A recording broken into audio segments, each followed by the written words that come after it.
حمدا يا رب على النعم شكرا بفؤادي قبل فمي أنزلت القرآن إلينا د قرآن د زده کړې د ګروپ ټولو قدرمنو او محترمو ګډونوالو ته نیکې هیلې او سلامونه وړاندې کوم. هیله ده چې د صحت او عافیت په جامو کې پټ یئ. خوږو دوستانو، نن زموږ د تجوید د زده کړې دوهم درس دی. د ننني درس موضوع د تجوید ضد دی چې عبارت دی له لحن څخه. په ننني درس کې به انشاءالله د لحن لغوي او اصطلاحي تعریف وایو، د لحن اقسام به وایو او همدارنګه د لحن حکم به وایو. راځو د لحن تعریف ته. لحن په لغت کې غلطۍ کولو ته وایي او په اصطلاح کې قرآن کریم د تجوید خلاف لوستلو ته لحن ویل کیږي. لحن په دوه قسمه دی. اول لحن جلی، دوهم لحن خفي.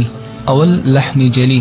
لحن جلی ښکارا او غټ غلطۍ ته وایي او په اصطلاح کې لحن جلی هغه غلطۍ ته وایي چې په مخارجو، صفات لازمه او حرکاتو او سکناتو کې کیږي.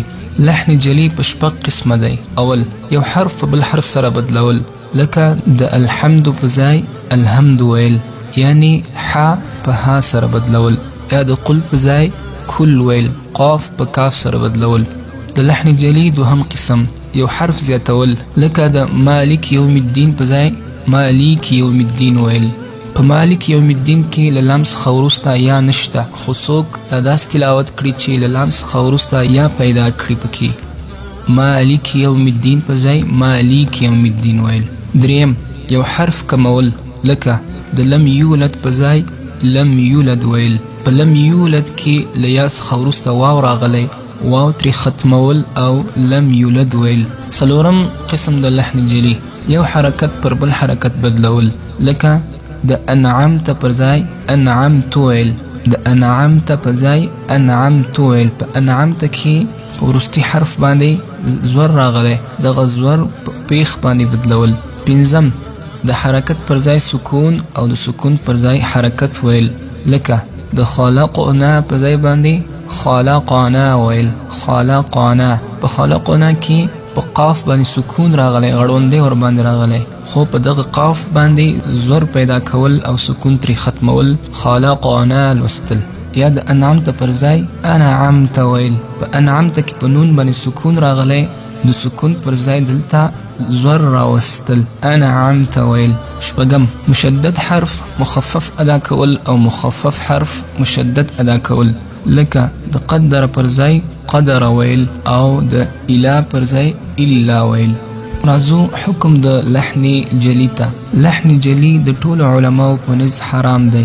ځان ساتل ترې لازمي دي، ځکه چې په ځینو کلماتو کې په دې غلطۍ سره معنا بدلیږي چې له دې امله مونځ هم ورسره فاسدیږي.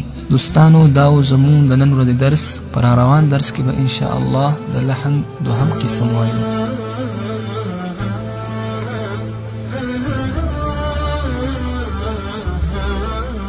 قدرمنو دوستانو، که چیرې تاسې له هېواده بهر یاست او دیني زده کړو ته لاسرسی نه لرئ او غواړئ د انټرنیټ له لارې په لږه موده او په ډېر کم فیس پر خپلو اولادونو دیني زده کړې وکړئ، نو له موږ سره په اړیکه کې شئ.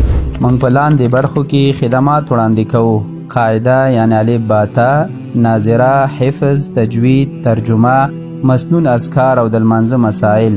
تاسې کولی شئ په لاندې شمیره د وټساپ له لارې له موږ سره په اړیکه کې شئ: 0039 966 55 92.